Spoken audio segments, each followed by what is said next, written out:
शुरू करते हैं सुपरफास्ट खबरों का सिलसिला। पीएम नरेंद्र मोदी ने आज गुजरात के मोरबी में भगवान हनुमान जी की 108 फीट की मूर्ति का अनावरण किया। इसे मोरबी में बापू केशवानंद के आश्रम में स्थापित किया गया है।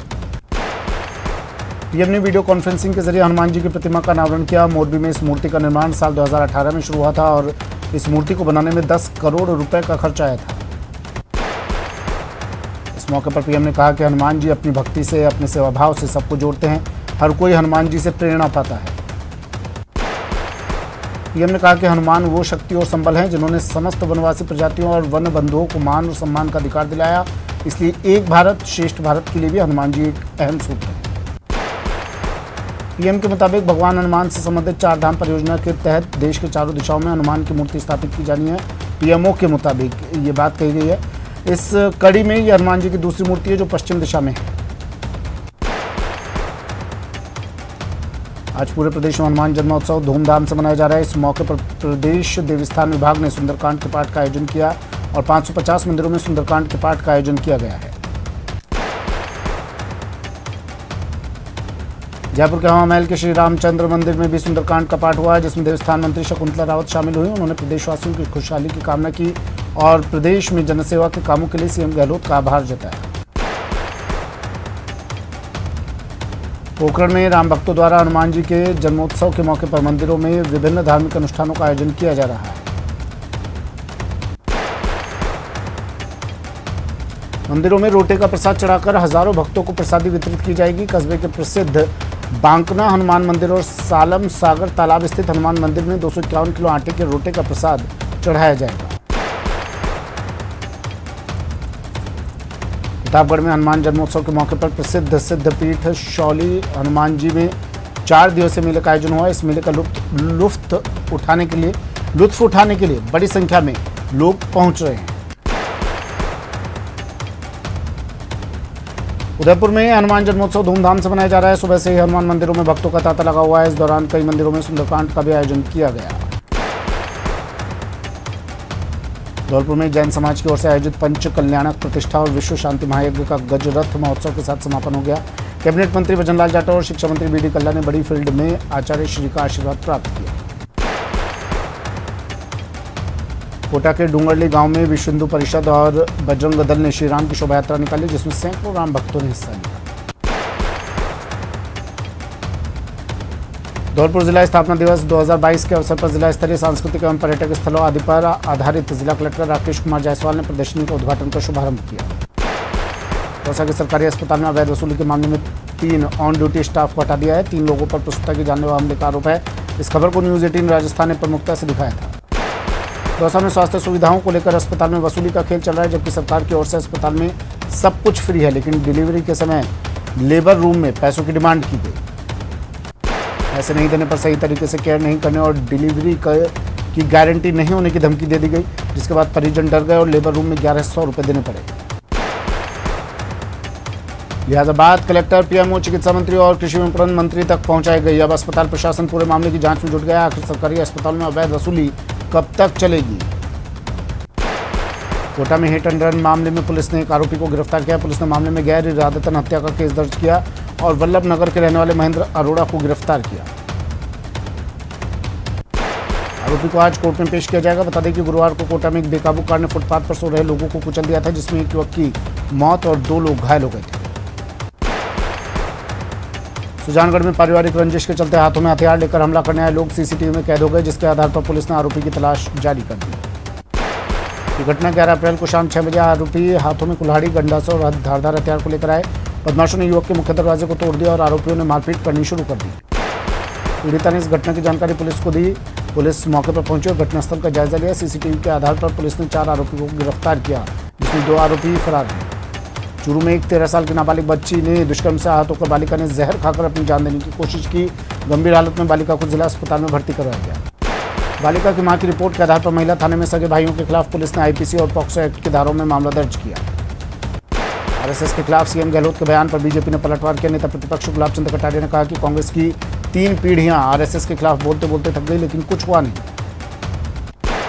बीजेपी ने सीएम अशोक गहलोत के एसएमएस दौरे के बाद चिकित्सा हालातों को लेकर उठे सवालों पर सरकार को घेरा। उपनेता प्रतिपक्ष राजेंद्र राठौर ने कहा, मुख्यमंत्री के दौरे के बाद भी हालात सुधरने वाले नहीं हैं। चिकित्सा मंत्री दिखावे के लिए चाहे कितना ही दौरे कर ले, उनके दौरे नक्कार खाने में तूती की आवाज बनकर रह जाएंगे। सरकार तब कुआं खोदती है जब आग लग जाती है।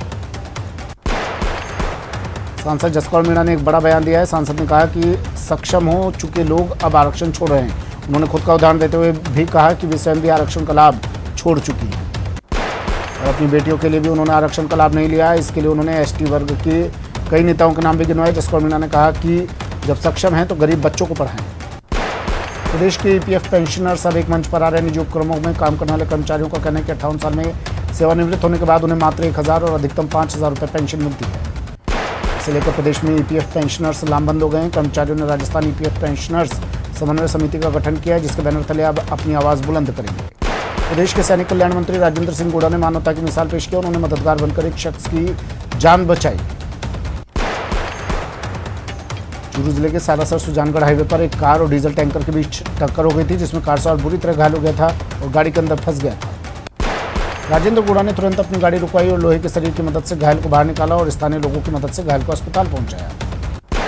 प्रदेश में करौली हिंसा विवाद थमने का नाम नहीं ले रहा है। ताज़ा मामला टोंक जिला मुख्यालय पर पॉपुलर फ्रंट ऑफ इंडिया की जिला इकाई की ओर से रैली निकालने का है। देश भर में रामनवमी के आयोजन को हिंसक बनाने के प्रयास किए गए और साजिश के तहत सामाजिक ध्रुवीकरण की साजिश रची गई।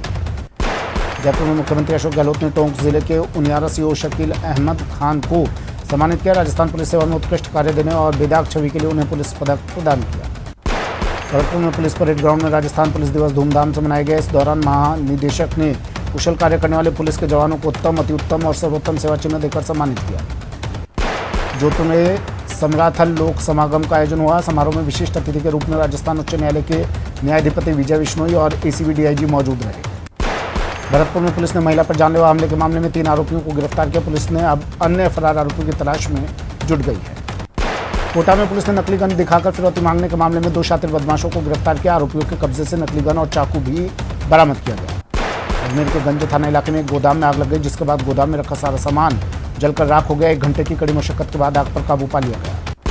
बदमाशों द्वारा हथियार बेचने की सूचना के बाद कार्रवाई करने पहुंचे एसएचओ दीप सिंह भाटी पर फायरिंग की सूचना आ रही है। बताया जा रहा है कि इस दौरान एसएचओ घायल हुए हैं। बताया जा रहा है कि इस मुठभेड़ में एक मुलजिम सुनील बिश्नोई भी घायल हुआ है। आपको बता दें, पुलिस ने गैंगस्टर सुनील बिश्नोई और रामनिवास बिश्नोई को गिरफ्तार कर लिया। दोनों के कब्जे से 3 पिस्टल 14 कारतूस बरामद किए गए हैं। कोटा में घर में घुसकर युवक की हत्या करने के मामले में पुलिस ने 2 आरोपियों को गिरफ्तार किया। आरोपियों ने अपने साथियों के साथ मिलकर वारदात को अंजाम दिया है। हमले में युवक की मौत हो गई और हमले में 3 लोग घायल हो गए थे। पुलिस की पूछताछ में सामने आया कि वारदात के दिन मृतक राकेश और लक्की फेफड़ा के बीच झगड़ा हुआ था। कोटा में एक 16 वर्षीय बालिका 25 दिन से लापता है, जिसको पुलिस ने रिंगस इलाके से दस्तयाब कर एक आरोपी को गिरफ्तार किया। पुलिस ने बालिका को बाल कल्याण समिति के समक्ष पेश किया। कोटा में पुलिस ने नकली गन दिखाकर फिरौती मांगने के मामले में 2 शातिर बदमाशों को गिरफ्तार किया। आरोपियों के कब्जे से नकली गन और चाकू भी बरामद किया गया। चूरू शहर के दुष्कर्म से आहत 13 साल की लड़की ने जहरीला पदार्थ खाकर आत्महत्या का प्रयास किया, जिसे गंभीर हालत में राजकीय भरतिया जिला अस्पताल के आपातकालीन वार्ड लाया गया। झुंझुनू के बलौदा गांव में एक उद्योगपति की हवेली में चोरों ने धावा बोल दिया। चोरों ने हवेली से एक चांदी का छत्र और 10,000 रुपये की नकदी भी ले गए। इंदौर के सदर थाना क्षेत्र में जमीनी विवाद को लेकर 2 पक्षों में फायरिंग हो गई, जिसमें दोनों पक्षों के 3 लोग घायल हो गए। दौसा में एक युवक अपनी प्रेमिका से मिलने पहुंचे। एक युवक को गांव के लोगों ने अच्छा सबक सिखाया। युवक को पहले पेड़ से बांधा, उसके बाद युवक के कपड़े खुलवाए और जमकर मारपीट की। डूंगरपुर के सदर थाना सर्किल पर राणा पुंजा भील की मूर्ति लगाने के बाद बीटीपी के दोनों विधायक समेत 150 लोगों के खिलाफ अवैध तरीके से मूर्ति लगाने के मामले में केस दर्ज करवाया गया। सुजानगढ़ के होटल वीर विल्ला में परिवाद अखिल चंद्र वीर ने प्रेस वार्ता का आयोजन कर धोखाधड़ी के एक मामले में हाईकोर्ट द्वारा आरोपी महिला सुमन चोटिया की अग्रिम जमानत खारिज करने पर खुशी जाहिर की। बांसवाड़ा के अंबापुरा थाना पुलिस ने शुक्रवार को एक व्यक्ति को 26 लीटर अवैध शराब के साथ पकड़ा। युवक से अब पुलिस पूछताछ कर रही है। के मालाखेड़ा थाना अंतर्गत 12 अप्रैल को कुशालगढ़ के समीप रोडवेज बस और ट्रैक्टर ट्रॉली की आमने सामने की भिड़ंत में मरने वालों की संख्या बढ़कर 4 हो गई है। जोधपुर के देचू गांव के पास एक कार बेकाबू होकर पलट गई। हादसे में 2 लोगों को मामूली चोटें आई। बांसवाड़ा के बागीदौरा के पास बाइक लेकर पेट्रोल डलवाने जा रहे एक व्यक्ति का एक्सीडेंट हो गया। युवक गंभीर रूप से घायल हो गया। घायल का अस्पताल में इलाज जारी। बांसवाड़ा के गोपीनाथ का गढ़ा के पास 2 बाइकों की भिड़ंत हो गई, जिसमें एक युवक गंभीर रूप से घायल हो गया, जिसे महात्मा गांधी अस्पताल में उपचार के लिए भर्ती करवाया गया। झालावाड़ की नेशनल हाईवे 52 पर पिकअप वाहन और निजी बस आपस में टकरा गई। हादसे में पिकअप सवार 2 लोग और बस सवार 4 लोग घायल हो गए। घायलों को अस्पताल में भर्ती करवाया गया। कोटा में भीमगंज मंडी के आर्य समाज स्कूल के पास यूआईटी द्वारा निर्माणाधीन नाले के कार्य के दौरान 10 फीट की दीवार गिरने से 2 मजदूर दब गए। मजदूरों को अस्पताल में भर्ती करवाया गया। राजसमंद में बाल पहलवान शिवोम चौधरी फ्री स्टाइल कुश्ती प्रतियोगिता में राजस्थान चैंपियन बना। पहलवान ने गोल्ड जीतकर पूरे राज्य का नाम रोशन किया। सवाई माधोपुर विधायक दानिश अब्रार ने जन सुनवाई कर आमजन की समस्याएं सुनी। इस दौरान विधायक के साथ नगर परिषद सहित विभिन्न विभागों के अधिकारी भी मौजूद रहे। राजस्थान पुलिस स्थापना दिवस बाड़मेर जिले में बड़ी धूमधाम से मनाया गया। सुबह बाड़मेर पुलिस लाइन ग्राउंड में सेरेमोनियल परेड की पुलिस अधीक्षक दीपक भार्गव ने सलामी ली। परेड कमांडर भमरा राम के नेतृत्व में पुलिस की 3 टुकड़ियों ने सलामी दी, जिसमें पुलिस की महिला प्लाटून भी शामिल रही। पुलिसिंग में श्रेष्ठ कार्य करने वाले 29 पुलिसकर्मियों को पुलिस अधीक्षक दीपक भार्गव ने सर्वोत्तम सेवा मेडल दिया। राजस्थान पुलिस दिवस के मौके पर प्रतापगढ़ में विभिन्न कार्यक्रमों का आयोजन हुआ। इस पुलिस लाइन में हुए कार्यक्रम में 61 पुलिसकर्मियों को सेवा पदक से सम्मानित किया गया। गर्मी बढ़ने के साथ ही सवाई माधोपुर में लोग पेयजल के संकट से भी जूझने लगे हैं। शहर की कई कॉलोनियों में लोगों को पेयजल नहीं मिल पा रहा है। हरसाय, कट्टा, नीम चौकी जैसे इलाकों में लोग पेयजल के लिए कठिन मशक्कत करते देखे जा रहे हैं। पानी की उचित सप्लाई नहीं मिलने के अभाव में कई बार पानी के टैंकर मंगवाने पड़ रहे हैं।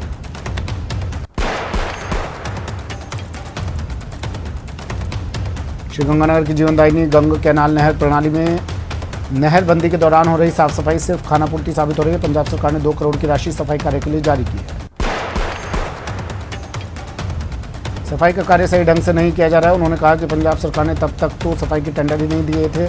आनंद फानंद में पंजाब के अधिकारियों ने कार्य शुरू कर दिया, लेकिन इनके पास साफ सफाई के लिए पर्याप्त संसाधन ही नहीं है। वक्त एक ब्रेक का, जल्द हाजिर होंगे।